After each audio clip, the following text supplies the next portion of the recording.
It's an Agents of S.H.I.E.L.D. Battle Royale as Ruby faces off with Daisy. The Invincible 3 versus the Man Who Cannot Die. And everyone confronts their feelings. I mean, like, to a surprisingly large extent. It's the relationship episode on this week's Agents of S.H.I.E.L.D. Season 5, Episode 17, The Honeymoon.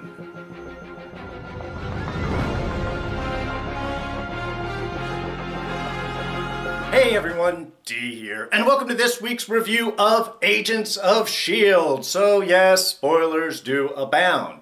Alright, so yes, surprisingly, really a relationship-intensive episode this week. Kind of everybody dealing with their feels and their emotions and relationships with other people, and just a lot of that going on in the midst of a whole adventure where we're doing rescue missions, fights, infiltrations, emergency medical procedures. It kind of had everything this week, which is, I think, why S.H.I.E.L.D., this particular show, is so good at mixing things up, because there was a lot happening. There was a lot of storyline that was sort of progressing forward, and there was a lot of these emotional relationship issues being dealt with, and they really didn't seem to detract from each other. They really kind of dealt and built upon each other. They worked very well within this episode. So I think it was one of those just nice balances that this show does well. Dealing with the intensity of emotions, the important relationships, but not having it really detract and interrupt everything else that's going on. So we're going to split things up a little bit here. Let's start off talking about our fights this week. We don't talk a whole lot about that.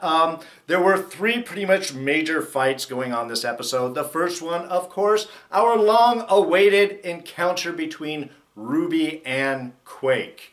Which definitely find out here that Ruby has no interest in being her hero. She wants to beat her hero. Beautifully well put. This is what she's been trained all of her life. And the fight was okay. Difficult actually doing a full fight in snow. Certainly Ruby, yes, she's got her little flying dish plate of death there. But versus Quake's powers, not really that effective. I noticed there was a lot of rolling in the snow with Ruby. That seemed to be her primary move. And anyway, it's tough to really pull off an actual fight in snow, so especially if snow of any depth. And this wasn't meant to be a big face-off encounter. This was just sort of a first meet. So in that sense, it did accomplish its mission. It showed that Ruby is vastly unskilled against Daisy, both in a hand-to-hand combat situation and with Daisy's powers particularly. So, in that extent, the fight worked, but I don't know, there were just little issues. The rolling just stood out to me. I was like, that doesn't work. The combat roll does not work in a fight. The second fight that we had going on, we'll say, will be, well, one of the Invincibles versus the Man Who Cannot Die. Yoyo versus Ivanov, which was nice. I like that they've got a fight. You know how much of a big fan I am of Zach McGowan. I like that they lit his hair kind of full. He doesn't look quite as good with the shorter hair and all pulled back. A little fuller mane to him, I think, plays much better. The fight itself, I thought it was cool. It was a good, back and forth with them. Certainly with... We have the mechanical arms versus the mechanical kind of whole body. The only kind of criticism I have of this fight, I know it sounds like I'm ragging on him, but I'm not. They're small things. Is that Yoyo's style looks too much like May's, with the whole sitting on the head and the spinning and the falling and the racking down. I mean, I know they're all trained together in that way. In that sense, it makes sense. But to me, Daisy and May having a similar fighting style makes a lot more sense, because Daisy really did train like directly under May. They were close. She was, May was working Daisy. She was getting her to that style. It makes sense with that type of close relationship that Daisy's style would end up being so similar to May's. Yelena has had her own You know, she's been on her own for a while. She's only really kind of a recentish addition to the agents, to the team. So she should have her own particular style coming into it and not so adaptive, not so similar to May's. It's a small critique, but I like the variability they're able to do with the fights. And if all of the fights start looking the same, all of our heroes all fight the same, it kind of detracts from their individuality, and I think that's something that the show typically does very well. And the last fight, of course, is our Fitz-Simmons versus the mech soldiers fight, and that is in fact our Scene of the Week for this week. And the reason being is there were several competitions. There was a lot of stuff that was very cool this episode. There was competitions for Scene of the Week, certainly a lot of moments, which we'll get to. But this one kind of had everything. It had great fight, it had relationship stuff, and it was dealing with kind of real-world implications of their situation. Basically what I'm looking at here is the whole kind of first chunk of the fight, the one that was in one single sequence. Basically from Yoyo recoiling from attempting to use her powers against the mechs, all the way up until that break in the fight before it gets to the final bit. So, and that's sort of the real meat part of this encounter, is because we have Yoyo dealing with the actual effects of using her arms. I mean, to my extent, she's only used her powers once since she's had her arms, and that was to get Mac inside the cell and come back out. She's trained, she's fought, she's done everything else, but she's done it in normal world circumstances. And trying to get Mac in the room, that's a small thing. It's basically a push, grab, and come out. Not a complex act, certainly not a long length of time for her. But here, this is her actually trying something complicated. Multiple soldiers moving around, and the fact that her arms aren't designed to move at that speed. You mean, figure, with her powers, that's a whole body thing that has to be able to fire off and nerves at supersonic, almost light speed to be able to function while she is moving at the rate that she is. And her arms, no wonder they felt like they were about to be ripped off. They're moving in regular time. She's basically dragging them kind of with her stumps. So it was cool that they actually confronted that issue. And it shows a certain limitations that they have of Yoyo, and that you can't just sort of jump into things. Maybe a little bit more training and testing beforehand. So I loved that. And it also hampered the ability of the team to sort of respond to Ivanov's attack. But then we get Fitz-Simmons with the best line when Yoyo says, okay, we'll split up and we'll do this. And Fitz is like, no, we have a rule. We never leave each other's side. Well, I mean, Simmons finishes the statement, which is, of course, just the way they are. But that's so perfect with everything that they've been to, that is their rule now. Yes. How many problems would have been solved if people just kind of stuck to that rule? We don't split up. Like Max says, splitting up, always bad. So, I mean, that was so great. It was just sort of the perfect connection of their relationship. They're doing the super spy stuff. They had the badass skydive in there. Reminded me of Mammoth, of the finale in season 2 when they did the big jump out of the plane. Was really cool. But anyway, it was just they had so much fun this episode, and they're right next to each other. And then they get in and they're convinced that they're invincible, and the mechs come in and they do the super cool fight, and boom boom when they're taking them down, and then they do that super cool, completely unmotivated spin and switch of positions, looking all John Woo and badass, and then, boom, my gun's jammed! Quick, retreat! Dive back into cover. This is a horrible idea. What were we thinking? And then done. It was perfect. Again, we're dealing with the actual trauma, the reality of dealing with powers and modifications. At the beginning of the scene, we get the wonderful, emotional, chunky, we're never leaving each other's side. You get the cool action, and it devolves immediately into comedy. Again, it's a perfect Agents of S.H.I.E.L.D. scene, and that's why it's this week's Scene of the Week. But like I had said, much of this week's episode really was sorting through relationship issues. A lot of them, all of them, actually. And let's start off with our main one. I know a lot of people are loving seeing this. Our Felinda couple, Phil and May. A wonderful scene there. quick. It was just, it's classic. This really was like the old married couple where you have Phil trying to talk about what he's doing and May's trying to talk about the emotions, relationships, and Phil has absolutely no idea what's actually going on and May's just really trying to get to him as much as possible. It was a perfect back and forth. And the best part of it, the big reveal, the big I love you, was a mic drop. It wasn't a I'm going to do this. What you would think would normally be is, I love you, and they come in and they do the big kiss, and I know a lot of people were expecting that, but come on. This is their relationship. This is how these things work. And for May, who's been so upset with Phil, rightfully so, pretty much kind of throwing his life away in many senses. He is risking it. He is stepping into danger too much. No, he's saying he doesn't want to die, but he's certainly willing to try and take those steps forward to take one for the team whenever possible. And with her like, no, you can't. It's not your choice. It's up to the people who love you, and I love you. He's got nothing to say. And she's like, I thought that would shut you up. And walks away. Boom, mic drop, done. It was just, it was perfect. It was a perfect scene for them. It was a perfect next step in the relationship. Phil obviously cares for her. He did the kiss, but she was an LMD. Now she's really admitting her actual feelings to him. And how are they supposed to deal with this right now with everything else going on? They don't really have time. But it was just, I loved it.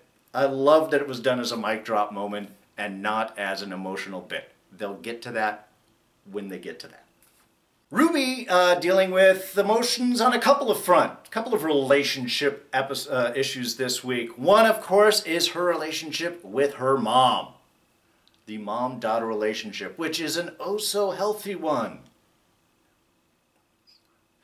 Anyway, it was just, we kind of had that all through the scene. We, of course, have when Ruby fails, when she's knocked out by Quake, and we see Hale coming up. Then it's that feeling of failure, of disappointment. I have disappointed you, Mom. And then we have Werner stepping in and dealing with the kind of almost like the Lady Macbeth role in this. No, you can be beyond. You can step. You can betray. You can, you can be you. It was cool. Then we have, again, Ruby dealing with her mom in that sense of, that whole breakdown scene, you gotta ask, the way that it all ended up, was it real? Was there any truth to that? Was it all a lie? Ultimately, in a way, doesn't matter. It could be all of that. That could have actually been her emotional upheaval right there, just unleashing it all right there on top of her. It's a standard thing. Every child separates from their parent. It's an inevitable move. When you're Hydra, I'm assuming it's kind of like the Sith. You know, in order to move up, you've got to take down the one that's above you. And certainly that seems to be, well, I mean, she didn't kill her mom. She certainly sealed her up inside of the cell there, which, again, just so wrong. But all those emotional issues I thought was really nice. How she's talking about not needing a door, that she's been trained to obey and everything, and she just wants the love of her mom. Oh, so touching. And then we knock you out, lock you inside the door, and go join up with Werner to go try and find the chamber, which kind of like unhinged little Fitz-Simmons there for a moment, because we had Fitz finally like, you know, maybe we can change the future. Your hope is infecting me. Now I'm able to see stuff. And then Werner and Ruby show up with the chamber, and it's like, no, we can't, because there is no choice there. They're not going to risk each other's lives. Even though Simmons was saying, we can't do this again, what's Fitz going to do? He tore a hole in the universe for Simmons. He's not going to let her die in this case. So, anyway, it was just a lot of emotional stuff for Ruby going on. With Werner, with Mom, she's maturing in a sick and twisted Hydra fashion. Max trying to sort through all of his relationship stuff with Yoyo there. Nice of Piper to sort of being the bounce board for all of his ideas. But I think, you know, Max right. What are you going to deal with somebody who is completely irrational in his mind? He's trying to protect, and she's throwing herself at danger. So, again, sorting through things. I think they're going to be strong together, but he's definitely having his questions. However, let me also say I love Mac as the surgeon. He's a mechanic. And he's really not... I'm not afraid of blood and I have steady hands. It's kind of the perfect thing. He fixes engines and now he's fixing bodies. Very unfortunate that Deke woke up in the middle of surgery. But despite all of that, I think Mac handled himself very well. Talbot dealing with a couple of relationship issues this episode. First off, him and Coulson together were awesome. I love the two of them sort of bouncing out. Even Talbot a little bit on edge. I think they still have a perfect rapport. Starting off, of course, very hurt, very sad, very vulnerable in the fact that he feels that he was broken, that he was trapped for so long, that he told secrets, he embarrassed everyone. I mean, a lot of emotion stuff going on with Talbot in that point. However, hasn't completely lost it. He did have the reactions to be able to pull Coulson out of the way when Ruby first showed up. So those combat training, those responses, instincts still reactive in him, which I think is a really cool sign. But the rest of the stuff where Coulson's tried to tell him of what has happened, everything that has gone on, time traveling into the future. What, do you live in a fifth dimension freak show? Yeah, about that. Again, Talbot still has the best lines. To when they're back in the place and talking about the future of Earth, that we've been enslaved by aliens, large blue ones. All of that. I mean, it's just, I really enjoyed their back and forth, that kind of camaraderie, the sadness at having Talbot expecting Coulson and S.H.I.E.L.D. to show up and rescue him, and the understanding of just these things can't happen sometimes. Plus, then we have sort of Daisy and Talbot sorting their things out, which again I thought was also nicely done. It was direct, it was honest, nobody was blaming or beating around the bush. The fact that Talbot doesn't blame Daisy for it, he knew that it was a skin job that went after him, I thought was also great. Plus, dealing with the whole family stuff.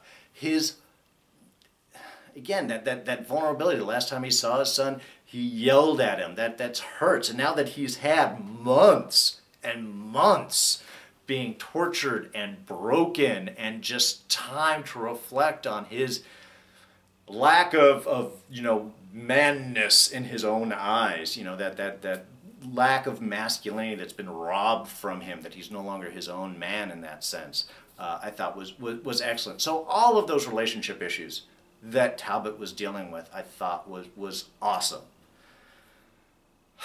Which is why it hurt so bad at the end when we find out he's a sleeper agent, that he's been programmed, and finally reaches out to his wife, which is of course why you don't do this, because if he's gone, S.H.I.E.L.D's going to send Hydra goons out to the wife with a gun saying, read this if your husband calls or people die.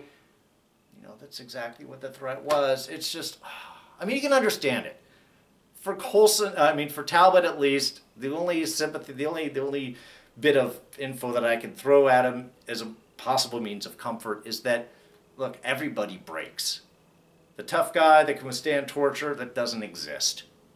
At some point, everybody breaks, and especially when you've got head trauma and stuff like that, I'm sure that's probably a lot easier. So, he's really going to feel bad when he finds out about this, but luckily with Coulson and the team, they do have some experience with dealing with Bakshi's brain programming, so feeling hopeful for him. Yes, and Deke. Find out where his emotions all are. Of course, he goes back to try and rescue Daisy. Makes sense. Yelling. Look, when someone's been shot and they've got, like, I don't know, tire goo, is that, insta-inflate inside of his chest, maybe not do the yelling and upset him like that. I thought that was kind of silly. But of course, emotion's going to be there, as we find out when he wakes up, and, she's so cute, I love her. I want to put my mouth on top of her mouth, but I don't want to do it if she doesn't want to do it. That was just great. And I love Piper's response. Piper really was playing a lot of the straight man role in this episode. It's like, well, she's not my type, but okay. And puts him out just as Daisy walks. Yeah, there's something really weird just happened. Yes, Daisy, but we're not going to talk about it. So, yeah, for all of those Daisy Deke shippers, well, at least half of that relationship is wanted. Alright, just a couple of small things. One, anybody else think that the chamber looked like a giant bullet? Totally does. Bullet with a door. I love Piper's line to Mac when she finds him inside the jail. First thing she asks, is Fitz evil again?